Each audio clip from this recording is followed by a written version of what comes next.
argue that the public good wasn't entirely fulfilled. So and we're going to take you now live to Senator Bernie Sanders talking to reporters here in Washington.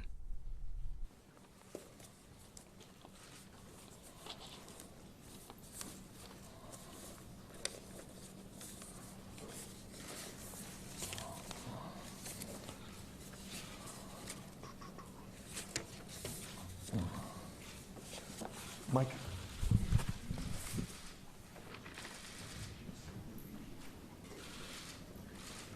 Okay, thanks very much for being here on a beautiful Sunday afternoon. We announced the beginning of our campaign a year ago, and before I talk about the delegate math and our path toward victory, I just want to say a few words about how far we have come in the last year, and I just want to thank the millions and millions of people who have supported us in every way. When we started this campaign, as most of you know, we were considered to be a fringe candidacy. We started with no campaign organization. We started with no money. We started with very little name recognition outside of my own state of Vermont. In national polls, we were trailing Secretary Clinton by at least 60 points, and in some cases a little bit more. In this campaign, we have taken on the entire Democratic establishment in state after state. We have taken on the senators, the members of the Congress, the governors, the mayors. We have taken them all on, and in the Clinton organization, obviously, we are taking on the most powerful political organization in this country, an organization that has won 2 presidential elections with Bill Clinton and ran a very strong campaign with Hillary Clinton in 2008. That was what we were up against. That was then. Today is today. As of today, we have now won 17 primaries and caucuses in every part of the country. And by the way, we hope to make Indiana our 18th victory on Tuesday. And we have received some 9 million votes. In recent national polls, we're not behind Secretary Clinton by 60 points anymore. In the last few weeks, actually, there have been a couple of polls that have us in the lead. Other polls have us single digits behind. In terms of fundraising, we have received more individual campaign contributions, 7.4 million, than any candidate in presidential history at this point in a campaign. We do not have a super PAC. We do not get our money from Wall Street or the drug companies or powerful corporations. Our money is coming from the middle class and working class of this country, averaging $27 a campaign contribution. And I'm very proud of the fact that we have just raised in the last month, we had a phenomenally good month. We've raised over $25 million, despite the fact that 80% of the primary and caucuses are behind us. What the political revolution has shown is that we can run a strong winning campaign without a super PAC and without being dependent on big money interests. As of today, and I don't know if anyone else has done it, maybe they have, maybe they haven't, I don't know that, but we have brought out over 1.1 million people to our rallies from Maine to California, and that number will go up very significantly because we intend to have a number of major rallies in the state of California. And very importantly, we have won in state after state a strong majority of the votes of younger people, voters under 45 years of age. In other words, the ideas that we are fighting for are the future of the Democratic Party and, in fact, the future of this country. And again, I'm not just talking about people 23 years of age and younger, where we're doing phenomenally well and very proud of that. We're talking about people 45 years of age or younger. And the reason for that, I believe, is that the issues that we are talking about are the issues that are on the minds of the American people. People know, whether you're conservative or progressive, that a corrupt campaign finance system with super PACs is undermining American democracy. They understand there is something fundamentally wrong where the average American is working longer hours for lower wages, and almost all new income and wealth is going to the top 1%. They understand that we have a broken criminal justice system with more people in jail than any other country on earth. They understand that we have got to deal with the planetary crisis of climate change and, among other things, impose a tax on carbon. They understand that at a time we have a major crisis, growing crisis with regard to clean water. We need to end fracking. They understand that in a competitive global economy, we need to make public colleges and universities tuition-free. And they understand that when you have a grotesque level of income and wealth inequality, yes, large profitable corporations and the top 1% are going to have to pay more in taxes. Let me now just say a few words about delegate math and our path toward victory. As all of you know, there are a total of 4,766 Democratic delegates. 4,047 of them are pledged, i.e., they come out as a result of the contest in the various states. 719 are superdelegates. A candidate, Democratic candidate, needs 2,383 votes in order to win the Democratic nomination. Let me be very clear. It is virtually impossible for Secretary Clinton to reach the majority of convention delegates by June 14th. That is the last day that a primary will be held, with pledged delegates alone. In other words, once more, it is virtually impossible for Secretary Clinton to reach the majority of convention delegates by June 14th with pledged delegates alone. She will need superdelegates to take her over the top at the convention in Philadelphia. In other words, the convention will be a contested contest. Currently, Secretary Clinton has 1,645 pledged delegates, 55% of the total. We have 1,318 pledged delegates, 45% of the total. There are 10 states remaining where we're going to be vigorously competing, plus the District of Columbia, Puerto Rico, the Virgin Islands, and Guam. We believe that we are in a very strong position to win many of these remaining contests, and we have an excellent chance to win in California, the state with far and away the most delegates. For us to win the majority of pledged delegates, we need to win 710 out of the remaining 1,083. That is 65% of the remaining pledged delegates. That is admittedly, and I do not deny it for a second, a tough road to climb, but it is not an impossible road to climb. And we intend to fight for every vote in front of us and for every delegate remaining. In terms of superdelegates, I would like to just say the following. Obviously, we are taking on virtually the entire Democratic establishment, and it is amazing to me, and I just have to thank our volunteers, that we go into state after state. You got the senators, you got the governor, and you got the mayors. All of them know how to get out the vote. And yet in 17 primaries and caucuses, despite all of that political establishment support, we have won. Now, of the 719 superdelegates, many of those delegates committed themselves to Secretary Clinton even before we got into this campaign. In other words, way back then, she was the anointed candidate. And they said, we're with Hillary Clinton. While she has 520 superdelegates, we have all of 39 superdelegates. In other words, while we have won 45% of the pledged delegates in real campaigns where the people have spoken, we've won 45%. We have won only 7% of the superdelegates. 2 points regarding that.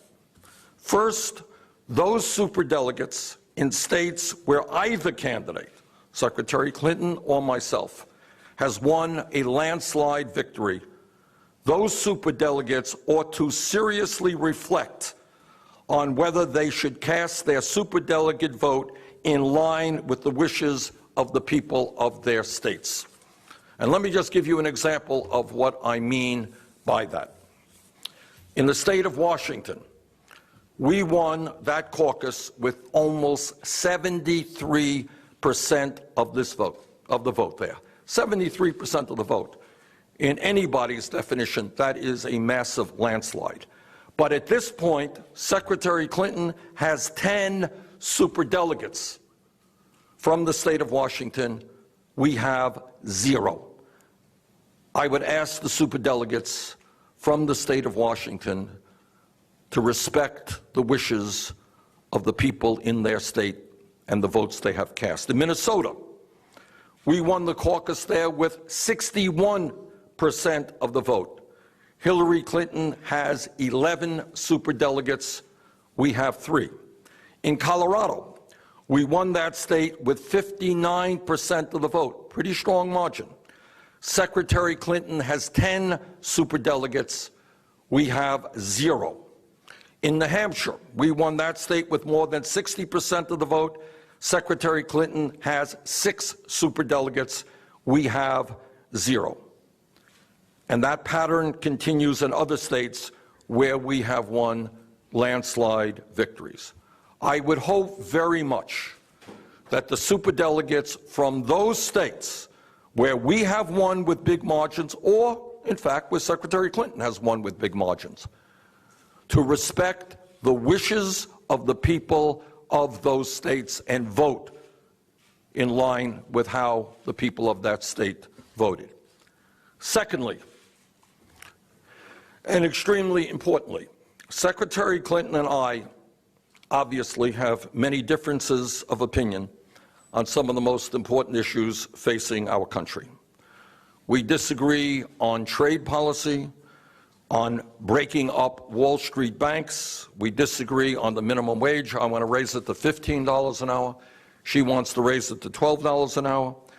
We disagree on whether or not we should impose a tax on carbon to deal with the crisis of climate change. I believe we should. We disagree about the extent to which the wealthy and profitable multinational corporations should be asked to pay their fair share of taxes. We disagree on fracking. I believe we have got to end fracking in this country. We disagree on a number of other issues. But where Secretary Clinton and I strongly agree, and where every delegate to the Democratic Convention strongly agrees, is that it would be a disaster for this country if Donald Trump or some other right-wing Republican were to become President of the United States. Therefore, in my view, it is incumbent upon every superdelegate to take a hard and objective look at which candidate stands the better chance of defeating Donald Trump and other Republican candidates. And in that regard, I think the evidence is extremely clear that I would be the stronger candidate to defeat Trump or any other Republican. And this is not just on the subjective opinion of Bernie Sanders. I'm not here to just to tell you this is what I think, this is what I believe. I think this is really what the objective evidence tells us. And this is based on virtually every national and state poll done in the last several months. Now, I know that polls go up and down, but when you have poll after poll after poll nationally saying that Sanders can defeat Trump by in some cases, much greater margin than Clinton can, I think it is worth paying attention to that. In a Morning Consult survey, we beat Trump by 16 points. She beats him by 7. These are very recent polls. In an IBD poll, we beat Trump by 12. she beats him by 7. The USA Today poll, we beat Trump by 15. She beats him by 11. A George Washington University poll, we beat him by 10. She beat him by 3. Fox News has us beating Trump by 14. She beats him by 7. But it is not just national polls. Everybody knows that at a general election in the United States, you win the electoral vote taking place in 50 states in this country. And if you look at virtually every battleground state, in Arizona, in Michigan, in Missouri, in New Hampshire, in North Carolina, and in many other states which are up for grabs, maybe won by the Democratic candidate, maybe won by the Republican candidate, in every one of those states, we defeat Trump by larger margins than she does. Further, equally important, what recent elections tell us is that when the voter turnout is high, when people come out in large numbers, Democrats and progressives win. People are excited. They come out. Young people come out. Working class people come out. People don't always vote come out. Democrats win. On the other hand, Republicans win elections when the voter turnout is low, and that is exactly what we saw in the last national election in 2014, when 63% of the American people didn't vote. There is little doubt in my mind that the energy and the excitement in this campaign is with the work we have done. And I believe that energy and that excitement among working class people, among middle class people, among young people will translate to a very large voter turnout in November, which not only will mean victory for the White House, it will mean victory for Senate races, U.S. House races, and governor's races throughout this country. This is an issue that I hope the superdelegates will pay keen attention to. I understand that some of them prefer Secretary Clinton, fair enough. Some people prefer me, fair enough. But at the end of the day, what every person in Philadelphia who goes to that convention understands, that we must have the strongest candidate to defeat Trump or another Republican, and I think the objective evidence is that I am that candidate. Thanks very much. Let me start. We'll take a few questions. We're off to Indiana in a few minutes, but let me start with Lisa Lara from AP. Lisa, you here? Yeah, hi, Mr. Sanders. So, based on the math, there we have hundreds of superdelegates. Yep. I believe in 2008, President Obama convinced several dozen to switch their position, and never before, of course, have superdelegates gone against the person, flipped to go against the person who led and pledged delegates. So how realistic is this pathway? Lisa, as I've said, and let me say it again, we have an uphill climb. No question about it. It is not going to be easy, and nothing I'm telling you today suggests this is going to be an easy fight. But I think you're going to have, again, we don't know what's going to happen in Indiana on Tuesday. We don't know what's going to happen in the 9 other states. We don't know what's going to happen in the 4 other elections. But let me put this into your mind.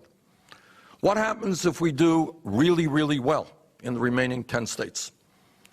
And what happens if the polls continue to show that Bernie Sanders is the strongest candidate against Donald Trump?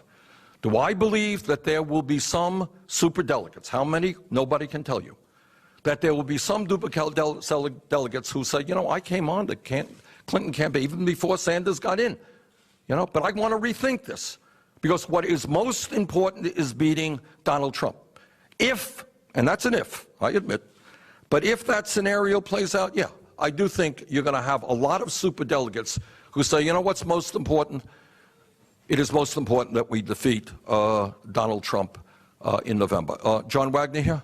John, did you have a question? Sure. If you look at the handout that you put out, I think if I'm doing math quickly here, in these 11 states, there are 54 superdelegates that Hillary Clinton has claimed and another 23 that are uncommitted. Are those kind of numbers enough to even get you to where you need to be? No, they're not, John, but it's just part of the process.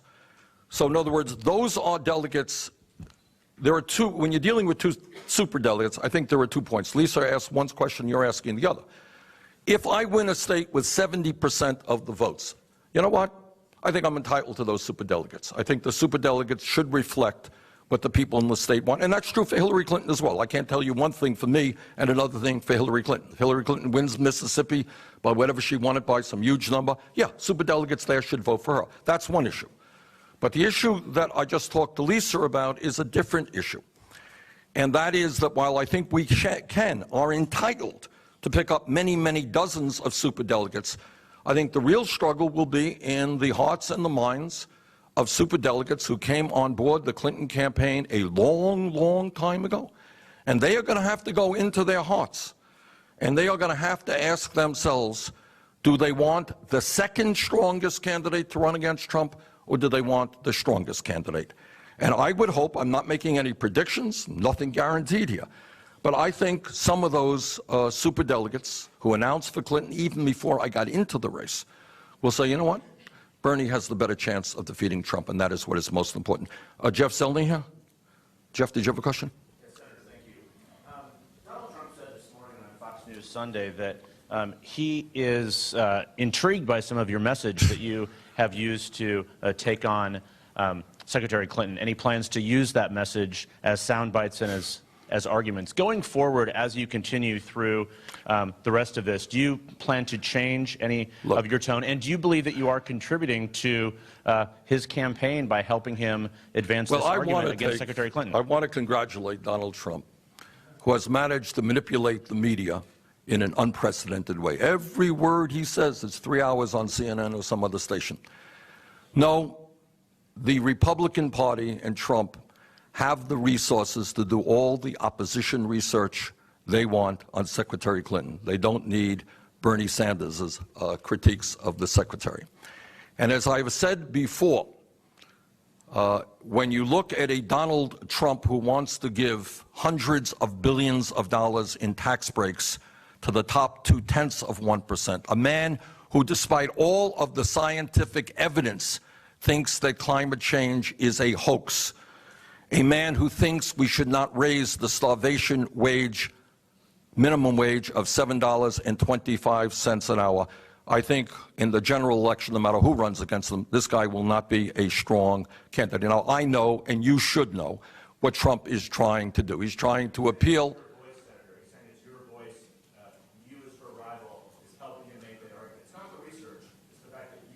No, I think that's nonsense, and I'm glad to see that he manages to get through to some media making that point. What is a campaign about? A campaign is supposed to be about not just political gossip. It's actually supposed to be about differentiating the points of view that candidates have.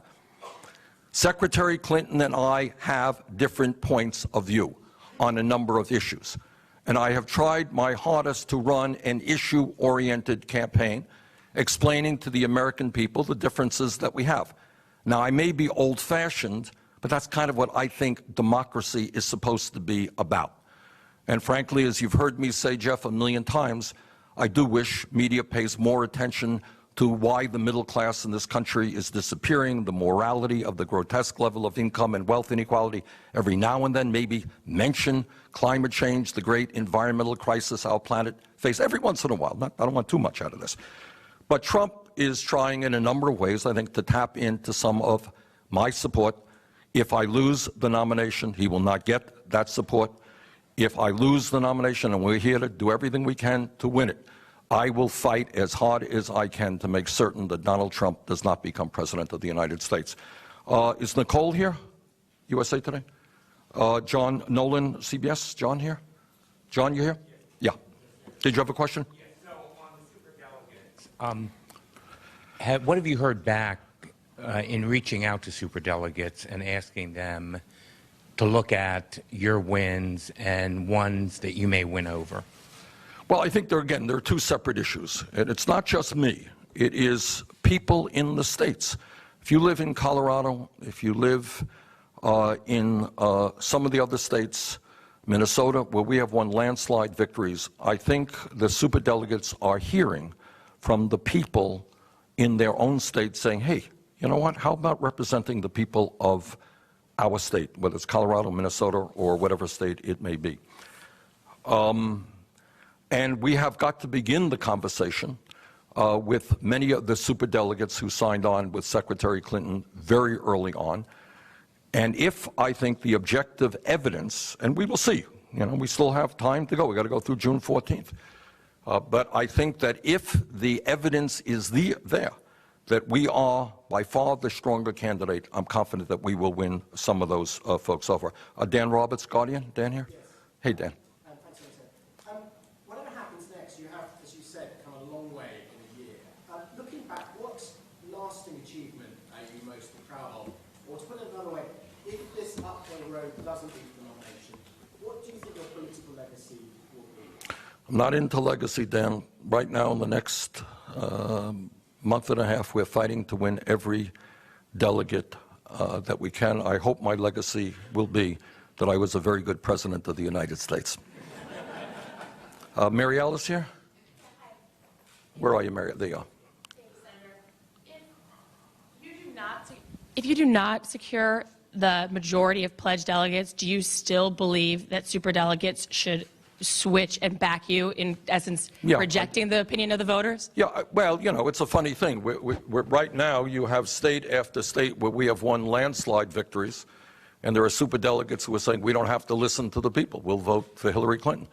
I think at the end of the day, what superdelegates are going to have to consider, and by the way, I hope, it's a steep hill to climb, I hope that we will win the pledged delegates. But at the end of the day, the responsibility that superdelegates have is to decide what is best for this country and what is best for the Democratic Party. And if those superdelegates conclude that Bernie Sanders is the best candidate, the strongest candidate to defeat Trump and anybody else, yes, I would very much welcome their support. Danny Freeman, NBC. Danny? Hey, Danny. Question, Senator. We've been following you for a long time now, and you see that your strategy, it seems, at least on the face value, seems to be similar in a lot of the states. You hold these big rallies. You said in California you're going to hold a lot of big rallies. Have there been any lessons learned from, say, states like New York where you projected you would do better that you will apply to these upcoming 10 states? Well, here's the difficulty. A good question, Danny. And thanks for giving me the opportunity to answer that in this sense. Talk about New York State. We got, 42, 43% of the vote. We did poorly. 3 million independents in New York State were disenfranchised.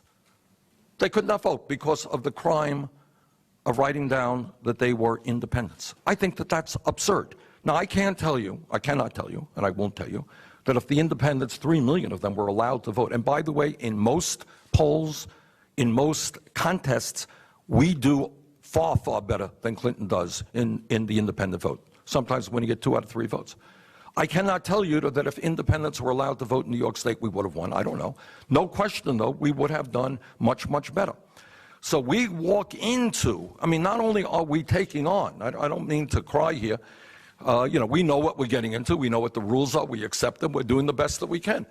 But please appreciate, in state after state where independents cannot vote, we are at a real disadvantage. And it's a little bit absurd because independents do vote in a general election.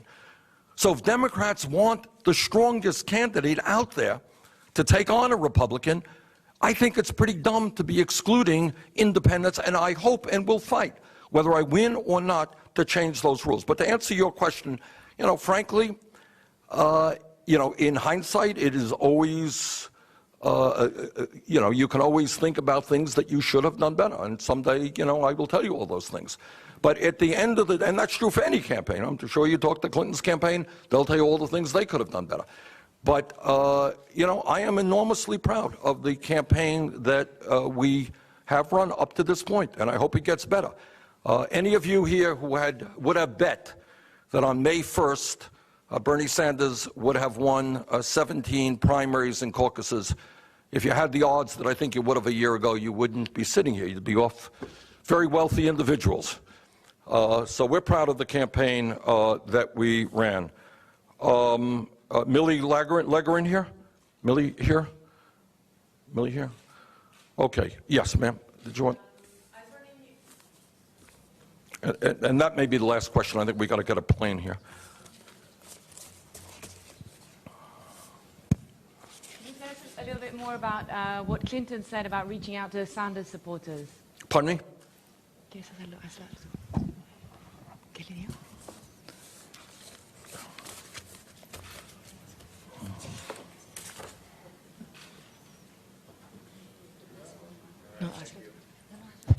Okay, okay. All right, listen, thank you all very much. We got to catch a plane to get to South Bend. Okay, see ya. Bye-bye.